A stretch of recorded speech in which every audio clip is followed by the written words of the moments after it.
2014 में एक शख्स सांसद बनते हैं और अपने संसदीय क्षेत्र में विकास की नई कहानी लिखकर जनता के साथ सीधा संवाद करते हैं। ये उस नेता की अपने जनता के प्रति जिम्मेदारी और जनता की अपने नेता के प्रति प्यार ही है जो उनको 2019 में एक बार फिर सांसद बनाता है।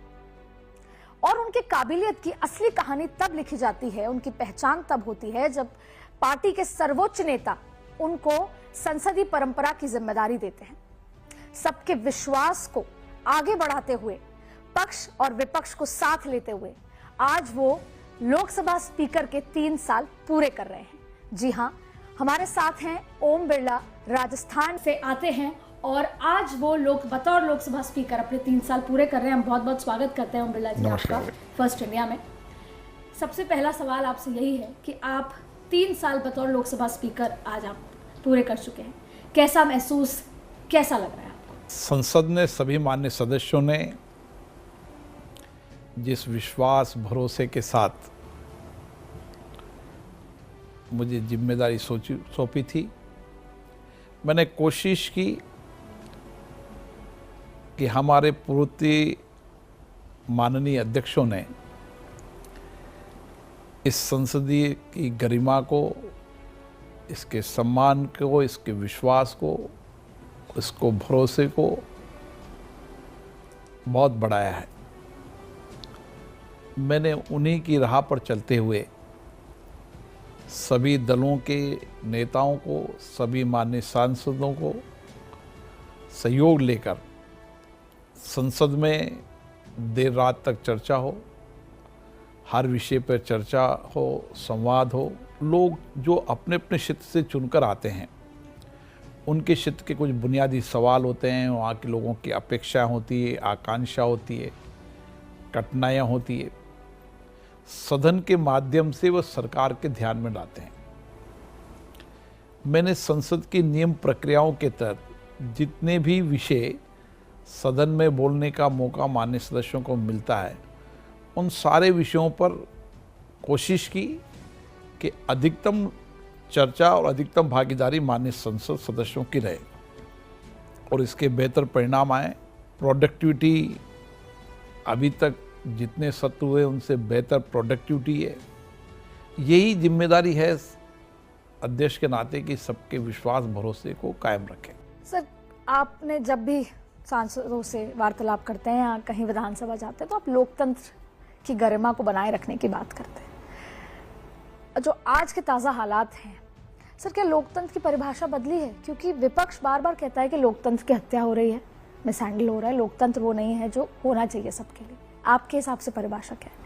इस देश में आज़ादी के बाद हमारे देश में शासन चलाने की कौन सी व्यवस्था हो, इसको लेकर व्यापक विचार विमर्श हुआ और उस समय के आज़ादी के आंदोलन करने वाले नेताओं ने, संविधान बनाने वाले नेताओं ने, शासन चलाने वाले नेताओं ने बड़ा विचार विमर्श कर संसदीय लोकतंत्र प्रणाली को अपनाया। दुनिया ने आज संसदीय लोकतंत्र प्रणाली को सबसे बेहतर और सबसे जवाबदेह प्रणाली मानी। हम ये कह सकते हैं कि लोकतंत्र का भरोसा, विश्वास लोगों में बढ़ा है। लोकतंत्र सशक्त हुआ, मजबूत हुआ है, लोगों की भागीदारी बढ़ी है। इसमें हमारे पूर्ववर्ती अध्यक्ष, पूर्ववर्ती नेताओं का बहुत बड़ा योगदान है, जो सदन के नेता रहे, प्रतिपक्ष के नेता रहे, दलों के नेता रहे। और लोकतंत्र की परिभाषा बदल नहीं सकती हिंदुस्तान के अंदर।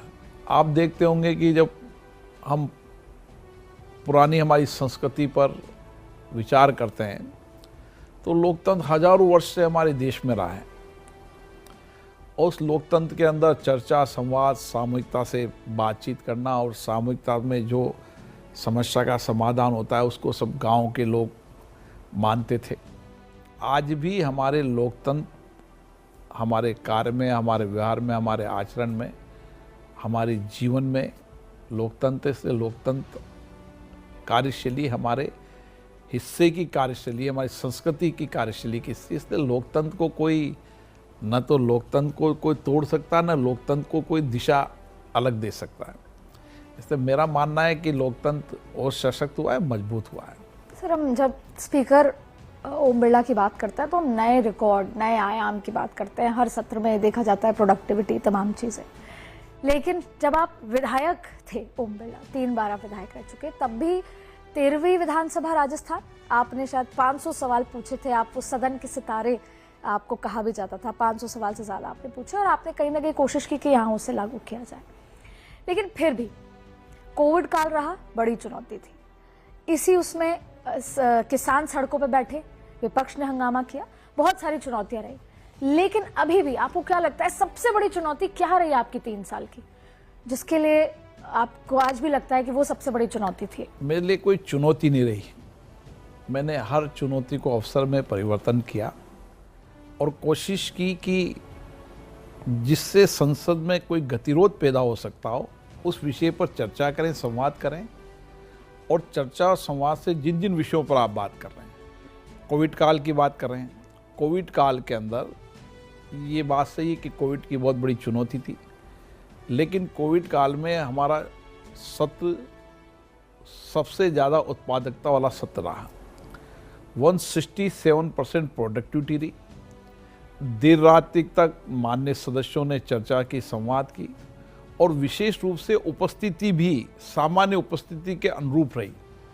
जबकि हमने कई कोविड गाइडलाइन की पालना की, सदन 2 सत्रों के अंदर चलाए, राज्यसभा सुबह शाम को लोकसभा, लेकिन उसके बाद भी जिस तरीके की जनप्रतिनिधियों ने सक्रिय भागीदारी निभाई, ये हमारे लोकतंत्र की ताकत है। इसलिए मैं कह सकता हूँ कि हर चुनौती को अवसर में पलटकर किस तरीके से जो जिम्मेदारी आपको दी है, जो लोकतंत्र की विधायी की सबसे सर्वोच्च संस्था के नाते हमारी जिम्मेदारी है कि हम इसको चर्चा संवाद का केंद्र बनाएं। इसलिए हमने सभी दलों के नेताओं से, सभी माननीय सदस्यों से चर्चा करके एक बेहतर परिणाम उस समय भी लाएं। बिल्कुल सर, पर कभी अभी आपको ऐसा लगा कि ओम बिरला को अभी कुछ करना बाकी है, जैसे कि स्पीकर होते हुए कानून बदल सकते हैं, विधेयक की जिम्मेदारी, सांसदों की जिम्मेदारी, उनके आचरण की, संसद चलाने की, लेकिन कोई एक प्रेसिडेंट रूलिंग जो दशकों तक ओम बिरला स्पीकर की रूलिंग के तौर पे जानी जाए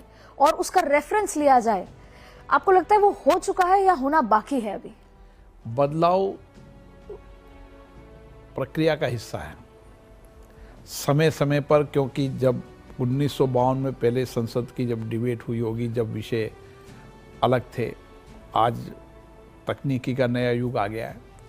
हमारी कोशिश है कि ये जो संसद है वो माननीय सांसदों के लिए, देश की जनता के लिए, हम किस तरीके से इस संसद के अंदर हमारे माननीय सांसदों की कैपेसिटी को बिल्डिंग करें, उनकी क्षमताओं को बढ़ाएं, उनको बोलने के लिए पूरी जानकारी के लिए पूरा मटेरियल उपलब्ध हो।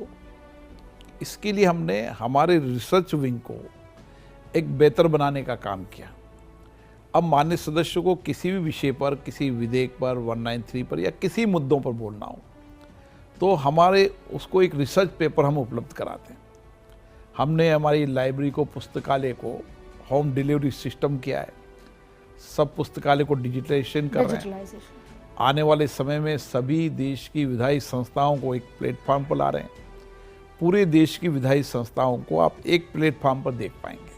इसी तरीके से अभी तक राष्ट्रपति अभिभाषणों पर माननीय राष्ट्रपति दिए गए आप अभिभाषण, उनकी किताब, उस पर सदन के नेता ने जो दिए गए उसकी किताब, देश के 13 प्रधानमंत्रियों की हिंदी इंग्लिश के अंदर उनके भाषण, इन सबको हम उपलब्ध करा रहे हैं ताकि हमारा नया माननीय सांसद सदस्य पुरानी यहाँ की चर्चा, डिबेटों को पढ़ सके और उसके पास बोलने के लिए कोई विधेयक 1862 में आया था तो आने का क्या कारण था, किस किस कारण से आए, कब कब उस विधेयक में क्या क्या परिवर्तन हुई, क्या क्या डिबेट हुई, वो सब उसको एक विधेयक पर सारी चर्चा की डिबेट उसको डिजिटल एक जगह मिल जाए, ताकि वो अपनी जो पहले किसी समय के अंदर उसको देखने के लिए लाइब्रेरी जाना पड़ता था, डिजिटल में उसको सब कुछ उपलब्ध हो जाएगा। क्या ये ट्रेनिंग का क्योंकि परिवर्तन, बदलाव के साथ परिवर्तन, सूचना प्रौद्योगिकी में परिवर्तन हुआ। पार्लियामेंट ने भी उसी तरीके का बदलाव किया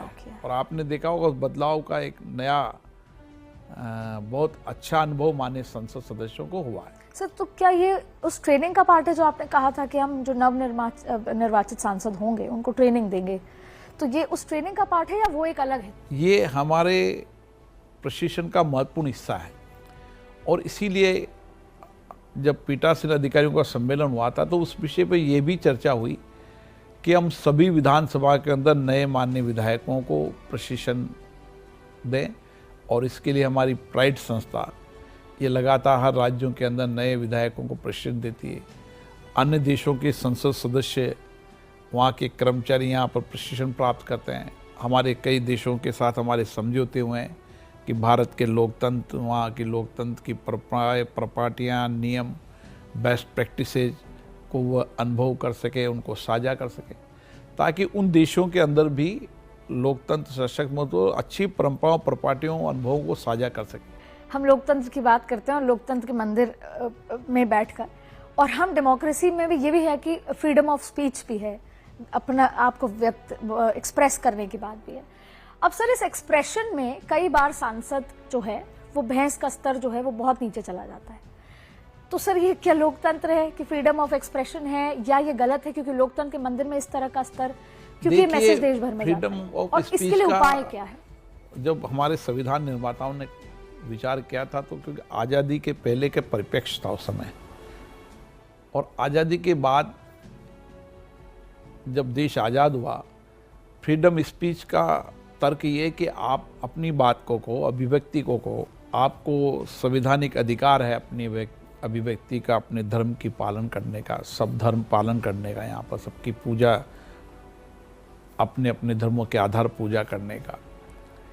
लेकिन ये मर्यादा हमें रखनी ही पड़ेगी कि संसद के अंदर या संसद के बाहर हम अपनी अभिव्यक्ति को देश की मर्यादा के अनुसार चर्चा करें, संविधान की मर्यादाओं के अनुसार चर्चा करें, और सदन के अंदर संसद की गरिमा मर्यादा के अनुरूप चर्चा करें, क्योंकि संसद लोकतंत्र की सर्वोच्च विधायी संस्था है।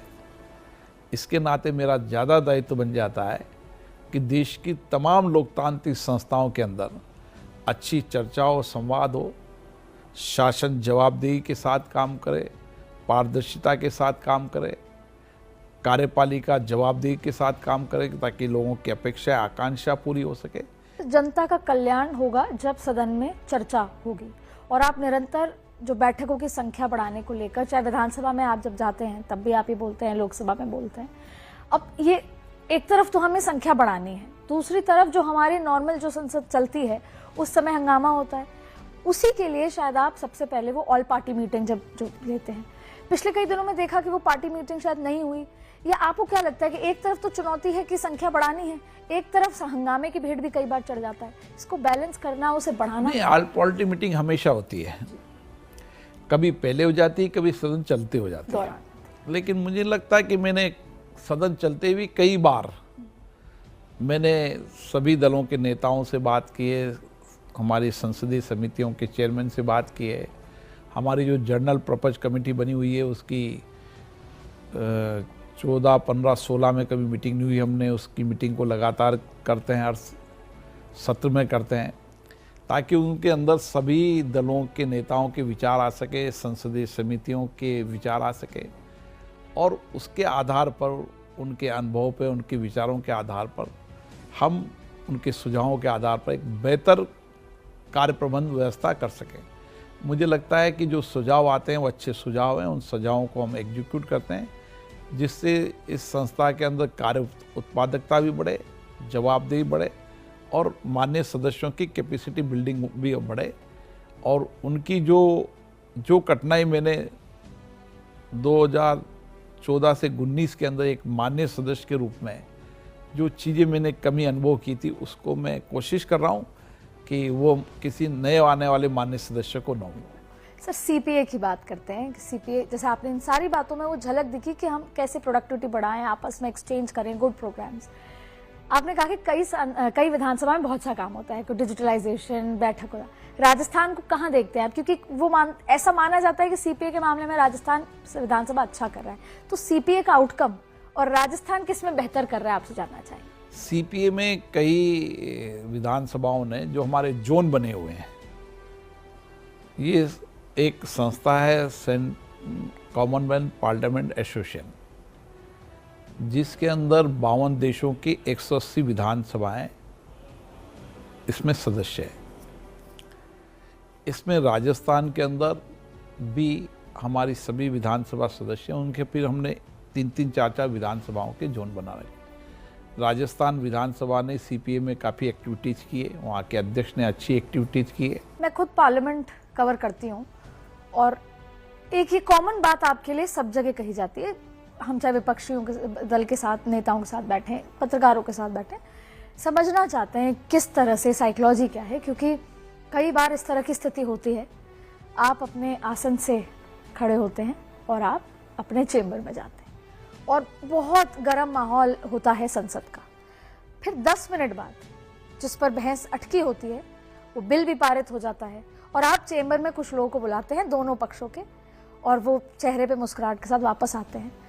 ये क्या है सर, ये फॉर्मूला क्या है सर? आपके चेंबर में ऐसा क्या फॉर्मूला लगता है? देखिए, आप किसी विषय पर गतिरोध अगर हो जाता है तो गतिरोध के बाद एक अच्छी परंपरा यहाँ पर रही है कि स्पीकर अपने चेंबर में सभी दलों के नेताओं को बुलाता है, सत्ता पक्ष के संसदीय कार्य मंत्रालय के मंत्री भी आते हैं, और एक किस तरीके से गतिरोध को समाप्त हो, चर्चा से, संवाद से, बातचीत से हर समस्या का समाधान होता है, हर गतिरोध समाप्त होता है। मुझे लगता है कि मेरी यही कोशिश रहती है कि संसद में गतिरोध न हो, चर्चा संवाद हो, कोई विषय पर गतिरोध हो तो बुलाकर चर्चा की जाए, और उसके एक बेहतर परिणाम पिछली बार मैंने देखे हैं कि कई बार गंभीर विषयों पर गतिरोध होता है, लेकिन चर्चा संवाद से वापस सदन चलाए। पार्लियामेंट मैजिक भी कहा जा सकता है, इंटरनल। जो दल बदल कानून है, आप अब उस पर जो जितने भी सुझाव आए वो अभी लागू नहीं हुए, तमाम चीज़ें, लेकिन ये एक स्थिति ऐसी है जो कभी भी कहीं भी इस तरह से अलग अलग विधानसभा। ये बात सही है कि दल बदल कानून पर व्यापक समीक्षा के बारे में कई बार चर्चा हुई है और हमारे पीठासीन अधिकारियों सम्मेलन में भी इसकी चर्चा हुई है। कमेटी ने रिपोर्ट भी दी है। जिन जिन विषयों पर कमेटी रिपोर्ट दी, उनका मानना था कि इन सारे विषयों पर कानून लोगों की, विशेषज्ञों की राय ली जाए और कानूनी रूप से समीक्षा की जाए। वो काम अभी चल रहा है। कानून रूप से हम भी समीक्षा करेंगे, कानून के ज्ञाताओं से बातचीत करेंगे, संवाद करेंगे, फिर हमारे सुझाव देंगे सरकार को। सांसदों के हितों पर या उनके हित का जो जिसे कह सकते हैं सुरक्षा की जिम्मेदारी आपकी। हम नवनीत राणा जो सांसद हैं, उनके केस की बात करना चाहते हैं। उन्होंने पुलिस पर आरोप लगाया, उनके साथ मिसहैंडलिंग हुई। उसके बाद अभी जो हाल ही में इन दिनों में जो चल रहा था कि राहुल गांधी को ईडी के दफ्तर बुलाया जाता है, कांग्रेस के सभी सांसदों को दिल्ली पुलिस मिसहैंडल करती है, वो आरोप लगाते हैं। हनुमान बेनीवाल का केस संसद में ऑलरेडी है। तो ये पूरे मसले को आप किस तरह से देखते हैं? प्रिविलेज एक मान्य संसद सदस्यों को विशेषाधिकार इस बात का है कि वह संसद के अंदर बोलने का, अपनी अभिव्यक्ति करने का विशेषाधिकार है, और संसदीय कार्य से अगर कहीं उनको व्यवधान होता है तो उसके लिए विशेषज्ञ एक कमेटी बनी हुई है। ऐसे कोई भी प्रिविलेज मोशन जब सदन में आते हैं या सदन के बीच में जब कभी आते हैं तो इसकी एक प्रक्रिया है। हर प्रिविलेज मोशन को हम कमेटी में भेजते हैं, कमेटी प्रिविलेज मोशन की कमेटी उस पर चर्चा करती है, फिर मुझे भेजती है, और मैं मानता हूँ उसको प्रिविलेज कमेटी को एग्जामिन करने के लिए भेजना है तो मैं एग्जामिन करने के लिए भेजता हूँ। ये एक परंपरा है प्रिविलेज की। मुझे आशा है कि हम संसद के सम्मान, विश्वास, भरोसे को बनाए रखें। संसदीय प्रक्रियाओं, काम में कोई गतिरोध न हो, संसदीय कार्य को रोका नहीं जाए, इसके लिए विशेषाधिकार के पूरे अधिकार उनके पास हैं और उनकी पालना हम करते हैं। सुषमा स्वराज जी ने इसी जो संसद है उसमें ये कहा था कि हॉर्स ट्रेडिंग की बात होती है, खरीद फरोख्त की बात होती है, तो ये कोई बिकाऊ लोगों की मंडी नहीं है। पार्टी से चुनकर आते हैं और उसके बाद उनको अपने पार्टी का हित के बारे में पता है। अब पार्टी पहले जब जमीन पे उतारती है इलेक्ट होने से पहले, तब तो जनता के सामने कहती है कि विश्वास करो, बैनर है हमारा, विश्वास करो। फिर जब वो इलेक्ट हो जाते हैं तो उन पे शक करती है और बाड़ेबंदी में ले जाती है। सर ये कैसा माहौल है, कितना सही है? जैसे ही राज्यसभा चुनाव या किसी भी तरह के चुनाव आते हैं तो पार्टी अपने ही चुने हुए एमएलएज पर शक करती है। ये कितना सही है सर इस लोकतंत्र के लिए? लोकतंत्र के अंदर अच्छी परंपराएं डलनी चाहिए। जिनको जिस दल ने चुनकर भेजा है, विश्वास भरोसे के साथ भेजा है, मेरा मानना है कि उनको अपनी अपेक्षाओं को के लिए भेजा है। उनको कोई बाड़ाबंदी कोई राजनीतिक दल करता है तो उसमें मैं इस विषय पर टिप्पणी करता मेरा विषय नहीं है, क्योंकि ये अपना अपना विषय है और उन्होंने बाड़ेबंदी की है या नहीं की है मेरे संज्ञान में भी नहीं आया है, किसी ने मुझे लिखकर भी नहीं दिया है। लेकिन एक स्वस्थ राजनीतिक परंपराएं ये है, अच्छी परंपराओं को डालें, अच्छी प्रपार्टियों को डालें और लोकतंत्र में जिस अपेक्षा के साथ लोगों ने भेजा उनकी अपेक्षाएं आकांक्षा पूरी करें। ये कोशिश सभी मान्य सदस्यों को करना आप चाहिए। भी मान सकते हैं कि एक तो दूसरी पार्टियां दूसरे विधायकों पर डोरे न डालें, और दूसरा कि पहले जो वो राजनेता का भाव होता था, आज़ादी, देश हित, अब वो पैसे बहुत आ गए हैं, पावर बहुत आ गई है इस पूरी पॉलिटिक्स में। इसको तो कभी भी किसी राजनीतिक दृष्टि से उचित नहीं माना है। सभी लोगों का मानना है कि जनता आपको सेवा के लिए भेजती है,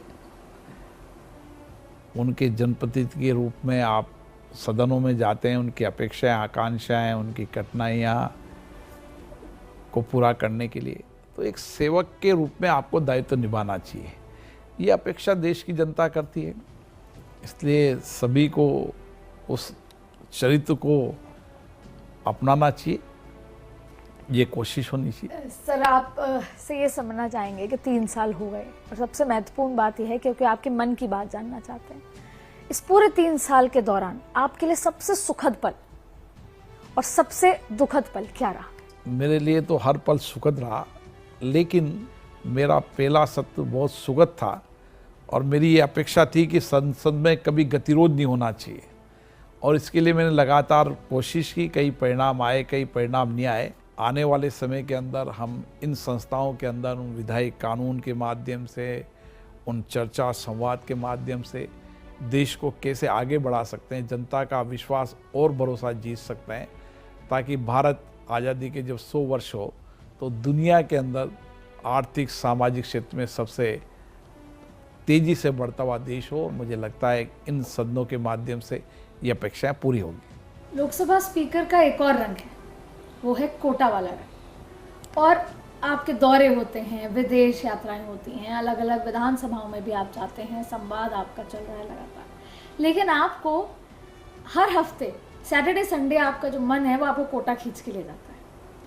और ये भी मैं इसलिए कहूँगी क्योंकि कोरोना कार्यकाल के दौरान ना सिर्फ कोटा की जनता बल्कि राजस्थान की पूरी जनता ने कहा कि अगर हमें कभी किसी दवाई की या कभी किसी अस्पताल की, एम्स पहुंचने की ज़रूरत थी, खाने की ज़रूरत थी, तो लोकसभा स्पीकर या फिर उनकी भाषा में हमारे सांसद कोटा के, उन्होंने मदद करी। ये आपका एक रंग है। लेकिन कभी तो आप राजस्थान सरकार और केंद्र सरकार के बीच का ब्रिज बने। जब राजस्थान सरकार कह रही थी कि हमारे साथ गलत हो रहा है और हमको दवाइयाँ और टैंकर और ऑक्सीजन नहीं मिल रहा, तो आप राजस्थान सरकार के साथ जाके खड़े हुए, आपने मदद की, तमाम चीज़ें की। पर कभी जब कोटा में एक बार एक किस्सा हुआ था मार्च में, जब बैराज डैम में 3 लोग डूब गए थे, तो आपने नाराज़गी जताते हुए एक ट्वीट भी किया, चिट्ठी भी लिखी, उनसे संवाद किया। सरकार के कामकाज को आप कैसे देखते हैं? ये सवाल एक सांसद से कि सरकार कैसा काम एक सांसद के रूप में मेरी जिम्मेदारी है, मुझे वहाँ की जनता ने चुनकर भेजा है तो मैं उनकी अपेक्षाओं को पूरा करूँ, उनके भरोसे को कायम रखूँ, क्योंकि राजस्थान मेरा अपना राज्य है। इस नाते पूरे राज्य के प्रति भी मेरा दायित्व बनता है, पूरे देश के प्रति भी मेरा दायित्व बनता है।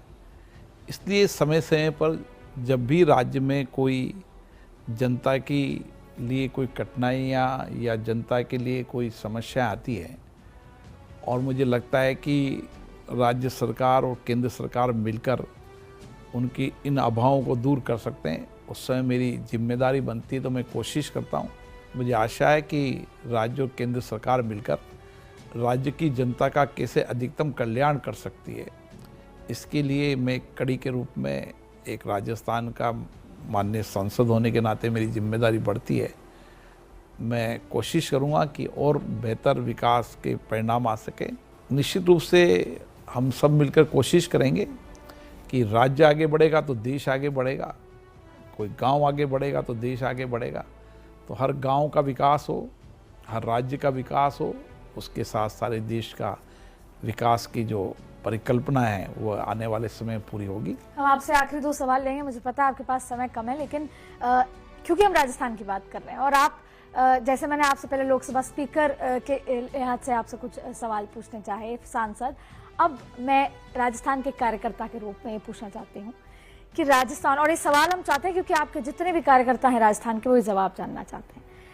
हर बार जब भी राजस्थान में 2023 या राजस्थान में किसी भी स्थिति पर पॉलिटिकल चर्चा होती है तो मुख्यमंत्री के रूप में या राजस्थान के मुखिया के रूप में या एक स्ट्रॉन्ग लीडर के रूप में ओम बिरला का नाम हमेशा आता है।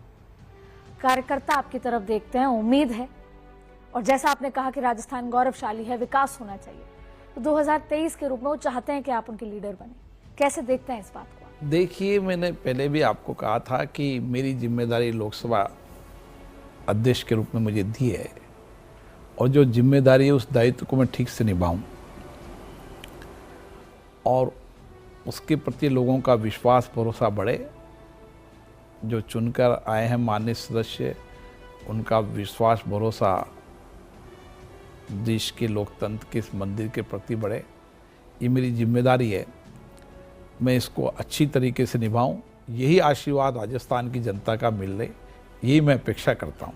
आपने जो कहा वो हम उसको डिकोड कर लेंगे, लेकिन एक आखिरी सवाल जिसका सबको इंतजार है, क्योंकि विस्टा प्रोजेक्ट, हम इतने लंबे समय से आज़ादी के बाद से तब से संसद में हैं और आपके आने के बाद ये एक नई संसद बनने जा रही है। ये बहुत हमेशा याद रहेगा, सालों साल 100 सालों तक के बाद याद रहेगी और हाईटेक बन रही है। जैसे जैसे चीज़ें बदल रही हैं उस तरीके से विस्टा प्रोजेक्ट को लेकर आपकी भावनाएं और कब तक इस प्रोजेक्ट पे काम पूरा होगा? सेंट्रल विस्टा में सबसे पहले संसद बनाने का निर्णय किया, इसके लिए मैं प्रधानमंत्री जी को धन्यवाद देता हूँ। और संसद आज की आवश्यकता है। हमारे पुराना संसद भवन को 100 वर्ष हो गए हैं। उस समय की जिस अपेक्षाएं आकांक्षाएं उस समय के लिए वह लोकतंत्र का मंदिर उस समय की जनप्रतिनिधियों की अपेक्षाओं को पूरा कर रहा था, लेकिन 100 साल के अंदर हमारे माननीय सदस्यों की संख्या, नई टेक्नोलॉजी, माननीय सदस्यों और माननीय सदस्यों के साथ सचिवालय की आवश्यकताओं, सबको परिप्रेक्ष्य में देखते हुए नया संसद भवन उन अपेक्षाओं को पूरा करेगा। और हमारी कोशिश है कि जब विंटर सेशन हो इस वर्ष का 2022 का तक ये नई बिल्डिंग बनकर पूरी तैयार हो जाए और इसी गति से काम चल रहा है।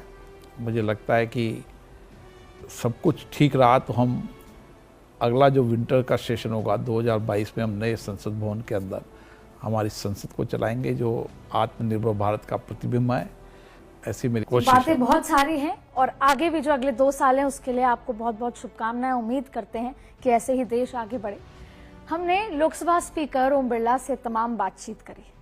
दरअसल हम जब विकास की बात करते हैं तो विकास की जो असली नींव है वो लोकसभा, लोकतंत्र के मंदिर से शुरू होती है, पार्लियामेंट, संसद से शुरू होती है और उसके सर्वोच्च स्थान पर ओम बिरला स्पीकर ओम बिरला जी बैठे हैं। और हम उम्मीद करते हैं, क्योंकि उनके हर संवाद, हर बात में संवाद से ही समस्या का समाधान होता है, ये बात समझ आई। हमने सारी बात की, उन्होंने कहा संवाद से ही समस्या का समाधान होगा। तो अगले 2 साल भी हम ये उम्मीद करते हैं, क्योंकि चाहे हम पक्ष विपक्ष की बात करें, सभी बोलते हैं कि उनको उनका जन्मदिन भी याद रहता है। सुबह 8 बजे चाहे किसी भी पार्टी के कोई भी सांसद हो, 8 बजे स्पीकर ओम बिरला का हमारे पास फोन आ जाता है, कोई समस्या होती है। तो तमाम चीजें जो हैं वो संवाद के साथ ऐसे ही बढ़ती रहे, क्योंकि देश में और ये जो न्यू इंडिया की हम बात करते हैं उसमें विकास की जरूरत है और विकास देश के जो लोकतंत्र का मंदिर संसद से शुरू होता है। बहुत बहुत शुक्रिया ओम बिरला जी, आपने फर्स्ट इंडिया से कुछ टाइम दिया।